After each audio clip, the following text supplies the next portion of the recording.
என் மேனி எங்கும் முள் வளர்த்து சென்றிருக்கிறாய், இனி நான் யார் மீது சாய்ந்து கொள்வது அப்படின்னு ஒரு கவிதை இருக்கும்.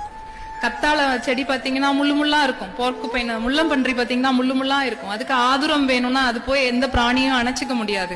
ஒரு கத்தாழ செடிக்கு ஆறுதல் வேணும்னா அது போய் எந்த பிராணியும் அணைச்சிக்க முடியாது. ஒரு தனிமை விரும்பி ஒரு கத்தாழை செடி போலதான் அவன் தனக்கு தானே தான் ஆறுதல் சொல்லிக்கணும். அது இட்ஸ் இந்த டிசைன், அது இருக்கு, அப்படிதான் இருக்கு வாழ்தல். அது என்னது டிஃபால்ட்ல அப்படியே தான் இருக்கு, வேற ஒண்ணுமே பண்ண முடியாது அதுக்கு. என் மேனி எங்கும் முள் வளர்த்து சென்றிருக்கிறாய், இனி நான் யார் மீது சாய்ந்து கொள்வது அப்படின்னு ஒரு கவிதை இருக்கும். கத்தாழ செடி பாத்தீங்கன்னா முள்ளு முள்ளா இருக்கும். போர்க்குப்பைன முள்ளம்பன்றி பாத்தீங்கன்னா முள்ளு முள்ளா இருக்கும். அதுக்கு ஆதுரம் வேணும்னா அது போய் எந்த பிராணியும் அணைச்சிக்க முடியாது. ஒரு கத்தாழ செடிக்கு ஆறுதல் வேணும்னா அது போய் எந்த பிராணியும் அணைச்சிக்க முடியாது.